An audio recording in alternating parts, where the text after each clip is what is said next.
What's up, everybody? Welcome back to episode 4 of my new podcast. Now, I'm going to stick with my Maritime Wrestling journey for this particular episode, but not all episodes are going to be just about my Maritime Wrestling journey. Other episodes will be about things going on in AEW, TNA, WWE, like the Royal Rumble was last night. Sometimes I'll go over PLEs, what's going on in the local scene where I am, everything. I'm going to cover a ton of stuff pro wrestling related, but I will always come back to my Maritime Wrestling journey. It just won't necessarily be in every episode. But this one was all of the rage back in 2001. Now, I don't know how many of you out there remember the old message boards from back in the day. They had a name, but I can't remember what they were, the types of message boards. And this was before anyone could afford a .com. We were using .tk, .cjb.net, anything to get to the URL of the message board. This one was, I believe, was raw.cjb.net. Raw was Real Action Wrestling, but it also had a place where you could talk about other promotions going on in the Maritimes. It was the first real place where you could go talk about Maritime Wrestling. It wasn't mine. It was set up, and I was one of the moderators there. It was set up by Kathy Yetman, the queen of Maritime Wrestling, and you could talk, it was mostly about Real Action Wrestling, but you could also talk about other promotions in the Maritimes. So, I left the last episode off. There was a show, December the 15th, 2001. It was the last mainstream wrestling show of the year, and the last show of the year for myself, Lincoln Steen, and Scott Savage, Team New Scott, the original road trip crew. So we were going to this show. I don't remember any of the matches on this card.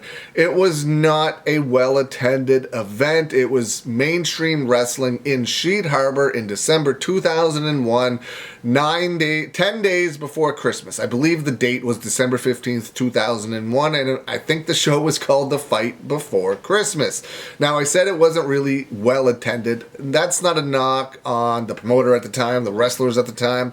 Sheet Harbor is a very small town, and it's 10 days before Christmas, so it probably wasn't that smart to have a show at that point in time. I've been to other shows in Sheet Harbor that did well, but this one was probably just bad timing of the year, and I don't remember any of the card. I'm just trying to think right now if I can remember a single match on that show, and I cannot. But the thing that stands out was this was the queen. Kathy lived in Cape Breton. She drove from Cape Breton to Sheet Harbor with a friend for this show. She was one of the 10 to 11 people in attendance, her and her friend. And now, they were used to Real Action Wrestling shows. Some of the best talent in the country, some of the best talent not signed to WWE in North America at the time. Bobby Roode, Cowboy Mike Hughes, Brody Steele, Wildman Gary Williams, Duke McIsaac, and the list goes on and on. And so that's what she was used to seeing. And not a knock on anybody on that mainstream roster, but they would never have been able to hang, especially at that point in time, with anybody in Real Action Wrestling. Lincoln Steen and Scott Savage, of course, would go on to work with some of those guys. I don't know if Devin Chittick ever wrestled any of those guys, but he would appear on shows with Brody Steele and Cowboy Mike Hughes later on. They may have wrestled. I honestly don't remember.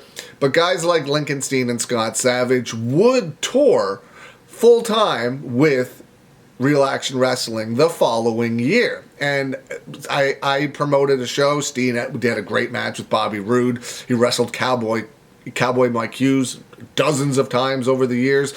So did Scott Savage until he left Maritime Wrestling. But at this point in time, those two promotions really didn't even belong in the same sentence. So when Kathy saw this show, she was not impressed, and she was not one to ever hide. It's probably why I am like I am. She was never one to hold back her thoughts, her opinions on things. She was very outspoken and had a lot of opinions. And back then, and even still to this day, I still agree with probably 99, I'm sure there's something she says I don't like. I would still agree probably with 99.9% of the things she does when it involves pro wrestling. She doesn't really do anything anymore, but I bet you if she did and she came back and she started to help out again, we'd still be on the same page. So she was complaining about the show. This match sucked. That match sucked. What is the ring announcer wearing? Who's that guy? What is this guy doing? How come there's no one here? And she she just went on about that the entire time. And one of the people on the show heard Kathy talking about this, came up. I have all of this on film. Whoever let me run a video camera 24/7 behind the scenes on wrestling shows, terrible idea. All of this is on film. So the person heard what Kathy was saying, went back and told the promoter, who was Devin Chittick, now what Kathy was saying. So Devin, and I don't even really necessarily blame Devin for this. He was protecting his show, his promotion. That particular show may not have been successful, but he worked hard. It just didn't work out as it does for all of us at some point in time. Like, we've all done bad shows here and there. We've all done shows that weren't as well attended as we wanted to. But Devin was very proud and very proud and very protective of mainstream wrestling, and rightfully so. It was his baby. It was his promotion. He was also one that wasn't scared to speak his mind. So this was like a collision waiting to happen. He stormed out of the locker room, marched down the stairs, and I was sitting next to Kathy when this on, video camera in hand, still recording, red light on. He just starts losing it at Kathy, talking about, like, they just started arguing back and forth. It was, I was going to say it was really high school, but we were barely out of high school. I was like 20 years old at this time, like out of high school for what, like 2 years at this point? Nowhere near as mature as I am now, right? But Devin and Kathy are just arguing back and forth, and she had driven all the way from Cape Breton for this show. I don't know the amount of distance, but it ain't close by any stretch of the imagination. So they're arguing, and Devin says, if you don't like it, get out. And kicks Kathy and her friend Tara out of the show. Now, Kathy, in Sheet Harbor, everything closes at like 4 p.m. every day of the week. So they got there not knowing this. Their car hardly had any gas. I give them the keys, and all the gas stations are closed. I give them the keys to my car. It's snowing, it's freezing, so they could at least go sit in my car, turn the heat on, and wait for us outside. And boy, did things like heat up inside after they left. Like, everyone was arguing. No one liked the way Devin kicked out Kathy, but Devin was saying how he was just like defending his promotion, didn't like what Kathy was saying. At the end of the day, it's his shows, his rules, right? But we tear the ring down, go outside, and then we're in my car. They're all in my car at this point in time. They haven't gotten to their own car yet. And Devin comes up and, they start yakking again. Again, all on film. They start yelling at each other again through the window. Eventually, everything calms down. Kathy and Devin would eventually become amicable years later. They would talk. I don't know how friendly they got, but they got on speaking terms over the years. And this was just two young people, like losing their temper, arguing, and looking back at it now, it's absolutely hilarious what they were arguing over, what we were arguing over. Is just so funny how far everyone has come from that point in time. So they get in their car, and they're like, they have no gas. How they made it from Sheet Harbor to Enfield on fumes. No gas, no windshield washer fluid. Nothing. And there was a ton of salt on the road. By the time we pulled into the Petro-Canada in Enfield, they had like this much vision, and the salt was this thick on their window. Their gas light was on. It was past empty. Everyone got out and they just hugged everybody because they thought they were going to like be left on the side. We wouldn't have left though, but they thought they were going to be left on the side of the road and the bears were going to eat them or something. But the night doesn't end there. The night does not end there. So me and Lincoln Steen, being the ultimate tough guys we are, we pop the trunk. Steen takes out a hockey helmet. I take out a hockey helmet. We put it on. We put on hockey gloves. And it was round one fight. We just started teeing off on each other in the parking lot of the Petro-Canada while it's open. The guy inside working started calling the action. I think Steen may have known him. I'm not entirely sure. But he started calling the action through the pump of the gas station. Just of the gas tank. Like it's like push this button for help. Well, he pushed it on the inside and started calling the action. I can't remember. I think Scott might have filmed this. Just absolutely hilarious. Just like we were teeing off on each other. And I wasn't the physical specimen that I am now. I was like 5'11", 120 pounds. Steen was, Steen. I didn't start like training and getting bigger until years later. But there's one shot where I think I have my head down and Steen's up here. And I throw like this looping uppercut. And Steen's head snaps back. And Grant, Steen's brother, Weed Whackin' Willie, was like, this is like when the whack-a-mole comes out of the game and hits the person that's hitting him with the paddle. He would watch the video years later and make that joke. It's hilarious to this day. But, man, that argument between Kathy Yetman and Devin Chittick was all over the message boards. Like, message boards were full of drama, kind of like X and Facebook are today, except you didn't have your real name, and there's things called IP addresses. You could track to like the person's house, pretty much, where the IP was. So if someone was in Clayton Park, I don't know, at the time, probably me. If it was Enfield, probably Steen. But the only people that could see those were the people that were the admins on the page. And Kathy had full access to that. And she'd be like, hey, who lives here? And then we'd figure it out and be like, oh, so-and-so is Mark Green 7842. And we would figure it out. And we would always have fun with it like that.